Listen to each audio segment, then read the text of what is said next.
Hello students, today we will continue our previous chapter number 6 life process। पिछले video में हम लोगों ने चैप्टर का इंट्रोडक्शन किया था। आज उसी चैप्टर को फर्दर कंटिन्यू करते हैं। Let's come. सबसे जो हमारा फर्स्ट टॉपिक है इसका वो है न्यूट्रिशन। सबसे पहले हम जानते हैं न्यूट्रिशन होता क्या है, पोषण होता क्या है। भोजन प्राप्त करने तथा उससे प्राप्त ऊर्जा का शरीर की विभिन्न प्रक्रिया में प्रयोग करने की प्रक्रिया पोषण कहलाती है। इसको हम लोग सिंपल लैंग्वेज में समझते हैं। जैसे कि हम लोग खाना खाते हैं तो डायरेक्ट खाना हमारी बॉडी में थोड़ी ना यूटिलाइज होता है, वो एनर्जी के फॉर्म में चेंज होता है, जैसे ऊर्जा की फॉर्म में चेंज होता है और फिर हमारी बॉडी के डिफरेंट पार्ट्स उसे यूटिलाइज करते हैं। इसी प्रोसेस को हम लोग बोलेंगे न्यूट्रिशन। अब बात आती है न्यूट्रिशन, तो न्यूट्रिशन में कुछ ऐसे तत्व भी होते हैं जिसे हम लोग बोलते हैं न्यूट्रिएंट्स, पोषण तत्व। तो न्यूट्रिएंट्स कितने टाइप के होते हैं? तो न्यूट्रिएंट्स हमारे 5 टाइप के होते हैं: carbohydrate, proteins, vitamin, mineral and water. सबसे पहले कार्बोहाइड्रेट का काम क्या है? कार्बोहाइड्रेट जो होती है एनर्जी गिविंग होती है, ऊर्जा देती है हमें। प्रोटीन बॉडी बिल्डिंग, विटामिन्स और मिनरल्स ये दोनों प्रोटेक्शन का काम करती है, हमारी बॉडी में बचाव का काम करती है। जैसे कि हमें छोटे छोटे इन्फेक्शन से बचाती है, छोटी छोटी बीमारियों से बचाती है। ये हमारी बॉडी की इम्यून सिस्टम को एनहेंस करती है और हमारी बॉडी को प्रोटेक्ट करती है। अब बात आती है पोषण कितने टाइप के होते हैं, कितने तरह के होते हैं। तो देखिए, पोषण 2 तरह के होते हैं: स्वपोषी एंड परपोषी। स्वपोषी मतलब ऑटोट्रॉपिक, परपोषी मतलब हेटरोट्रॉपिक। ऑटोट्रॉपिक जैसे कि नाम से पता चलता है, ऑटो मतलब सेल्फ, ट्रॉपिक मतलब नरिश्ड।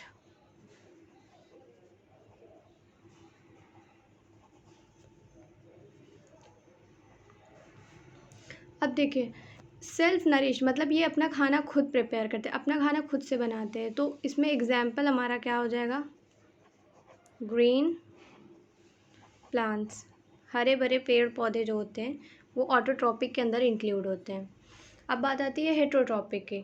देखिए, हेटरोट्रॉपिक मतलब ऐसे लिविंग ऑर्गेनिज्म जो अपने खाने के लिए दूसरे पे डिपेंड रहे। जैसे कि सबसे इजी एग्जांपल है हम लोग डिपेंड होते हैं, हम लोग अपना खाना खुद से नहीं प्रिपेयर कर लेते। तो देखिए, सबसे पहले ये 3 पार्ट में डिवाइड होगा: सैप्रोफाइट, पैरासिटिक, होलोजोइक।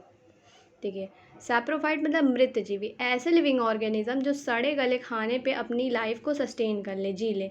एग्जाम्पल इसका हो जाएगा ईस्ट, मशरूम, बैक्टीरिया, ये सब सैप्रोफाइट के अंदर इंक्लूड हो जाएगा। अब बात आती है पैरासिटिक क्या होते हैं, परजीवी क्या होते हैं। परजीवी ऐसे लिविंग ऑर्गेनिज्म होते हैं जो अपनी लाइफ किसी दूसरे लिविंग ऑर्गेनिज्म, जीव जंतु के ऊपर या उनके बॉडी के अंदर रह के सस्टेन करें और अपना सारा पोषण उनसे लें, तो वो हो जाते हैं परजीवी। परजीवी के एग्जाम्पल जैसे कि हो गया लाइस, एस्कैरिस, ये सब पैरासाइट में इंक्लूड हो जाएंगे। अब बात आती है होलोजोइक। इस तीसरा पार्ट फिर से 3 पार्ट में डिवाइड होगा: herbivorous, carnivorous and omnivorous. Herbivores मतलब ऐसे एनिमल्स जो घास फूस पे अपनी लाइफ सस्टेन करते हैं, जैसे कि एग्जाम्पल में हम लोग लिख सकते हैं डियर। कार्निवोर मतलब जो एक एनिमल दूसरे एनिमल को खाते हैं, तो इसका एग्जाम्पल जैसे कि हो जाता है लायन, टाइगर। ओमनीवोर मतलब सर्वभक्षक, मतलब इन्हें प्लांट्स की भी ज़रूरत होती है और एनिमल्स की। तो इसमें एग्जाम्पल, सबसे अच्छा एग्जाम्पल हम लोग हैं, ह्यूमन बीइंग ओमनीवोर्स हैं। अब देखिए, प्लांट में न्यूट्रिशन कैसा होता है। तो प्लांट्स क्या हैं? ऑटोट्रॉपिक है, स्वपोषी हैं, ये स्वपोषी हैं। तो इसमें जो ये खाना बनाने की इनकी जो प्रोसेस होती है उसे हम लोग बोलते हैं प्रकाश संश्लेषण, जिसे हम लोग इंग्लिश में बोलते हैं फोटोसिंथेसिस। देखिए, फोटोसिंथेसिस एक ऐसी प्रोसेस है जिसमें जो प्लांट के ग्रीन पार्ट्स हैं, जैसे कि उसकी लीफ हो गई, उसकी स्टेम हो गई, जितने भी ग्रीन पार्ट्स हैं उसमें और जैसे कि लीफ है, लीफ में हमारा क्लोरोफिल होता है, chlorophyll in presence of sunlight, sunlight की मौजूदगी में, मतलब प्रकाश की जो रोशनी आती है उसकी मौजूदगी में ये वाटर का मॉलिक्यूल H2O और CO2 को यूज़ करके अपना खाना बनाता है।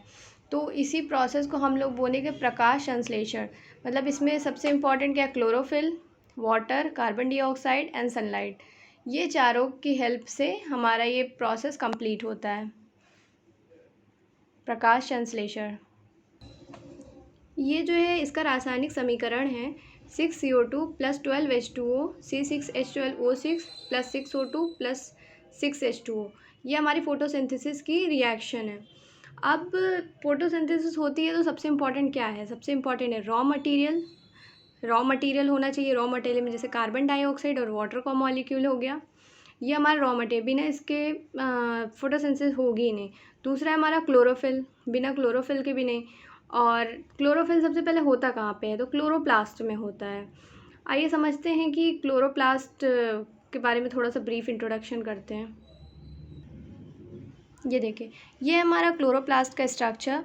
ये जो आप डबल मेम्ब्रेन देख रहे हैं, ये तो बाहर वाली आउटर मेम्ब्रेन हो गई, अंदर वाली इनर मेम्ब्रेन। ये जो डॉटेड स्ट्रक्चर है ये हमारा स्ट्रोमा है, और ये ब्लू कलर से जो इंडिकेट हो रहा है ये थाइलाकोइड है, और ये chlorophyll pigment and this is grana. ये तो हो गया हमारा क्लोरोप्लास्ट के स्ट्रक्चर। इसी क्लोरोप्लास्ट के अंदर क्लोरोफिल होता है। देखिए, फोटोसिंथेसिस की प्रोसेस कितने तरह से हो सकती है। फोटोसिंथेसिस की प्रोसेस दो तरह से हो सकती है। पहले तो है लाइट रिएक्शन, दूसरा है डार्क रिएक्शन। देखिए, लाइट रिएक्शन जो होती है हमारे थाइलाकोइड में होती है, डार्क रिएक्शन हमारा स्ट्रोमा में होती है। तो लाइट रिएक्शन में क्या स्टेप्स होते हैं, देखिए, जो हमारी सनलाइट होती है, सूरज की रोशनी, उसको एब्जॉर्ब करता है, ट्रैप करता है। कौन करता है, क्लोरोफिल।